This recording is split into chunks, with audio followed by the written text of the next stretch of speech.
హస్తిలోకి triple engine సర్కార్ రానుంది. కేంద్రంలోని బీజేపీ సర్కార్కు తోడు కొత్తగా ఢిల్లీలో కూడా బీజేపీ ప్రభుత్వం ఏర్పడుతుంది. మరోవైపు ఢిల్లీ మున్సిపల్ కార్పొరేషన్పై కూడా కన్నేశారు కమల్నాథ్.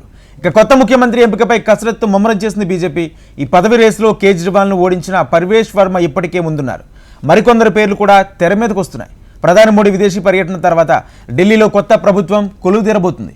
అప్పటి వరకు కొత్త సీఎం ఎవరనే సస్పెన్స్ కొనసాగుతుంది. ఢిల్లీ ముఖ్యమంత్రి పీఠాన్ని అధిష్ఠించబోయేది ఎవరనే ఊహాగానాలు ఊపందుకున్నాయి. అసెంబ్లీ ఎన్నికల్లో బీజేపీ గెలవడంతో సీఎం అభ్యర్థిని ఖరారు చేసే ప్రక్రియకు అధిష్టానం శ్రీకారం చుట్టింది. 27 ఏళ్ల సుదీర్ఘ విరామం తర్వాత హస్తిన అసెంబ్లీపై కాషాయ జెండా ఎగరేస్తోంది భారతీయ జనతా పార్టీ. తాజా అసెంబ్లీ ఎన్నికల్లో దేశ రాజధానితో కంట్లో నలుసుగా కొరకరాని కొయ్యగా మారిన ఆమ్ ఆద్మీ పార్టీని చిత్తుగా ఓడించేసి కసి తీర్చుకుంది. ఇక కొత్త ప్రభుత్వాన్ని ఏర్పాటు చేయటమే తరువాయి. అయితే కొత్త ముఖ్యమంత్రి ఎవరు, బీజేపీ సర్కారు ఎప్పుడు కొలువుదీరబోతోంది అనే ప్రశ్నల పరంపర ఇప్పుడే మొదలైంది. కొత్త సీఎం ఎంపిక కోసం పార్టీ జాతీయ అధ్యక్షుడు జేపీ నడ్డా కేంద్ర హోంమంత్రి అమిత్ షాతో భేటీ అయ్యారు. అయితే ప్రధాని నరేంద్ర మోడీ ఫ్రాన్స్, అమెరికా దేశాల్లో పర్యటించనున్నారు. 13వ తేదీన ఆయన తిరిగొస్తారు. ఆయన తిరిగొచ్చాకే ఢిల్లీ సీఎం ప్రమాణ స్వీకారం జరిగే అవకాశం ఉందని బీజేపీ వర్గాలు వెల్లడించాయి. సీఎం ఎంపిక కూడా మోడీ వచ్చాకే జరగొచ్చని తెలిపాయి. ఢిల్లీ ముఖ్యమంత్రి పదవికి పర్వేష్ వర్మకే ఎక్కువ అవకాశాలున్నట్లు ఇప్పటికే సంకేతాలు వెలువడ్డాయి. ఆయనే సీఎం అవుతారని ప్రచారం జరుగుతున్న పార్టీ అగ్రనాయకత్వం అనూహ్య నిర్ణయం తీసుకున్న ఆశ్చర్యం లేదంటున్నారు.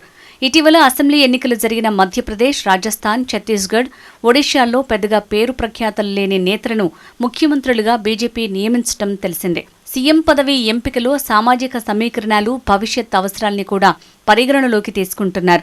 పూర్వాంచల్ నేపథ్యమున్న నేతను లేదా మహిళను, లేదంటే సిక్ వర్గం నాయకుడిని సీఎంను చేస్తే ఎలా ఉంటుందన్న దానిపైన బీజేపీ పెద్దలు సమాలోచనలు జరుపుతున్నట్లు తెలుస్తోంది. ఢిల్లీ బీజేపీలోనే సీనియర్ నేతలు, కొత్తగా ఎమ్మెల్యేలుగా ఎన్నికైన సతీష్ ఉపాధ్యాయ, విజేందర్ గుప్తా, ఆశిష్ సూద్, పవన్ శర్మ, రేఖా గుప్తా, శిఖా రాయ్, కేంద్ర మంత్రి హర్ష్ మల్హోత్రా, ఎంపీ మనోజ్ తివారీ పేరు కూడా సీఎం పదవి కోసం చక్కర్లు కొడుతున్నాయి. వీరిలో విజేందర్ గుప్తా గతంలో ఢిల్లీ బీజేపీ అధ్యక్షులుగా ఉన్నారు. ఆ ప్రభుత్వం హయాంలో అసెంబ్లీలో విపక్ష నేతగా వ్యవహరించారు.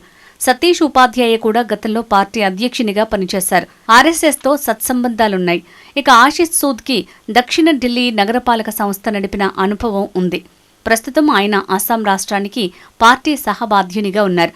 ఒకవేళ బీజేపీ అధిష్టానం మహిళలకు అవకాశం కల్పించాలి అని భావిస్తే రేఖా గుప్తా, శిఖా రాయ్లలో ఒకరిని పార్టీ ఎంచుకోవచ్చని తెలుస్తోంది.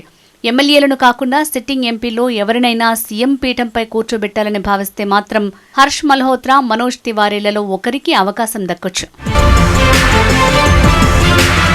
కాగా ఇప్పటివరకు అందుతున్న సమాచారం ప్రకారం పర్వేష్ సింగ్ వర్మకి ఢిల్లీ ముఖ్యమంత్రి పదవి చేపట్టే అవకాశాలు ఎక్కువగా ఉన్నట్టు కనిపిస్తోంది. జాట్ నేత అయిన పర్వేష్ న్యూఢిల్లీ నియోజకవర్గంలో మాజీ సీఎం ఆప్ అధినేత అరవింద్ కేజ్రీవాల్ను ఓడించి సంచలనం సృష్టించడం తెలిసిందే. కేజ్రీవాల్పై 4089 ఓట్లతో పర్వేష్ వర్మ విజయం సాధించారు. వర్మకు 30,088 ఓట్లు, కేజ్రీవాల్కు 25,999 ఓట్లొచ్చాయి.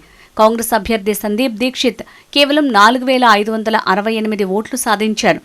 పర్వేష్ సింగ్ వర్మ అంతకుముందు 2013లో అసెంబ్లీకి, ఆ తర్వాత 2014, 2019 పార్లమెంటు ఎన్నికల్లో పశ్చిమ ఢిల్లీ లోక్సభ స్థానానికి ప్రాతినిధ్యం వహించారు.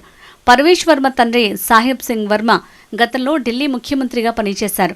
ఆయన మామ ఆజాద్ సింగ్ ఒకప్పుడు ఉత్తర ఢిల్లీ మున్సిపల్ కార్పొరేషన్ మేయర్గా పనిచేశారు. పర్వేష్ వర్మ 2013 అసెంబ్లీ ఎన్నికల్లో ముడ్కా నుంచి బీజేపీ అభ్యర్థిగా బరిలోకి దిగి విజయం సాధించారు. పర్వేష్ భార్య స్వాతి సింగ్ మధ్యప్రదేశ్ బీజేపీ నాయకుడు విక్రమ్ వర్మ కుమార్తె. ఢిల్లీ అసెంబ్లీలో 27 ఏళ్ల తర్వాత బీజేపీ అధికారం చేపట్టడం బీజేపీ శ్రేణులకు ఎంతో ఆనందాన్నిస్తోంది. ఇక్కడ మరో విశేషం ఏంటంటే ఢిల్లీలో ఇప్పుడు ట్రిపుల్ ఇంజిన్ సర్కార్ రాబోతోంది.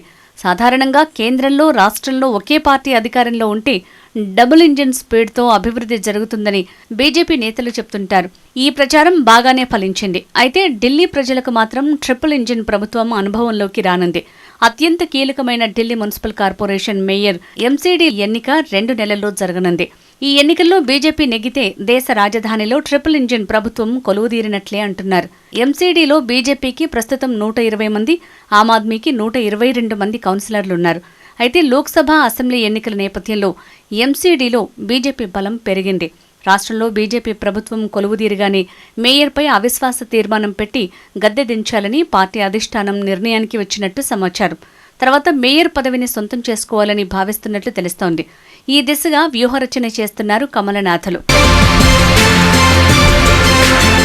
మరోవైపు ఢిల్లీ అసెంబ్లీకి తాజాగా జరిగిన ఎన్నికల్లో 31 మందిపై క్రిమినల్ కేసులు ఉన్నట్లు ప్రజాస్వామ్య సంస్కరణల సంఘం ఏడీఆర్ నివేదిక చెప్తోంది. మొత్తం 70 మంది ఎమ్మెల్యేల్లో 31 మందిపై క్రిమినల్ కేసులున్నాయి. వీరిలో బీజేపీ వారు 16 మంది, ఆప్ వారు 15 మంది ఉన్నారు. కొత్తగా ఎన్నికైన 17 మంది అభ్యర్థులపై హత్యాయత్నం, మహిళలపై నేరాలు వంటి తీవ్రమైన క్రిమినల్ కేసులు ఉన్నట్టు తెలిపింది. తీవ్రమైన క్రిమినల్ కేసులను ఎదుర్కొంటున్న వారిలో భాజపా నుంచి 7, ఆప్ నుంచి 10 మంది ఉన్నారు. కొత్త శాసనసభ్యులకు సగటున 22.04 కోట్ల ఆస్తులు ఉన్నట్లు ఏడీఆర్ తెలిపింది. బీజేపీ సభ్యుల సగటు ఆస్తి విలువ 28.59 కోట్లుగా ఉండగా ఆప్ ఎమ్మెల్యేల సగటు ఆస్తి 7.74 కోట్లుగా ఉంది. ఎమ్మెల్యేల్లో 64% మంది విద్యార్హత డిగ్రీ కంటే ఎక్కువగా ఉంది. 33% మంది విద్యార్హత 5వ తరగతి నుంచి 12వ తరగతి మధ్య ఉంది. కేవలం 5 మహిళలే ఎన్నికయ్యారు.